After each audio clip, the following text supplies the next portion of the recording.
Natalius Pigai, Pecundangi, Rocky Gerung, di Rakyat Bersuara. Soal TSM, Mahkamah Konstitusi dirancang sebagai tempat kita berdoa terakhir.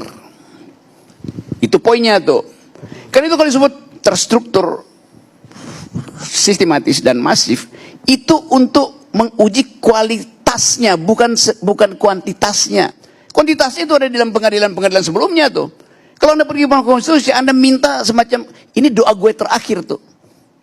Nah, hakim itu harusnya mendengar doa yang diucapkan dengan kejujuran, bukan yang hakim bilang, ya tapi mana bukti bahwa Anda udah berdoa nih? Gak penting di situ kan. Itu yang menyebabkan Mahkamah Konstitusi itu nobility-nya itu paling tinggi, paling agung itu. Ngapain Mahkamah Konstitusi nanya-nanya data-data segala macam yang dia tahu memang gak mungkin disodorkan kan? Jadi kita mau didik supaya orang sama seperti soal hak angket. Hak angket itu hak yang paling dasar supaya setiap warga negara mau tonton peradilan politik. Bukan dihalangi justru kan. Tapi pertanyaannya, Profesor ya, saya tetap panggil Profesor. Ya, pasti. Soal kemampuan kita bisa beradu. Ya, itu Jadi, Profesor ya, saya mau nanya. Kalau perbedaan antara Pak Prabowo dengan Pak Anies kan 34%. Apakah MK akan menerima enggak?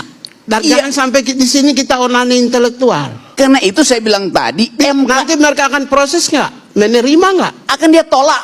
Ya kalau tolak ngapain kita diskusi? Dengarkan kalimat berikut saya. Oh iya iya. Ya. Silakan. Silakan. Akan ditolak karena MK merasa dirinya loket. Tempat orang mengadu tuh.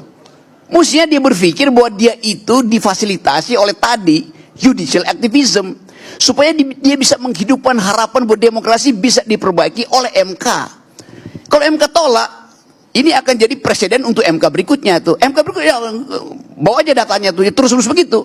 Jadi akan ada hilirisasi kecurangan, hilirisasi kedunguan.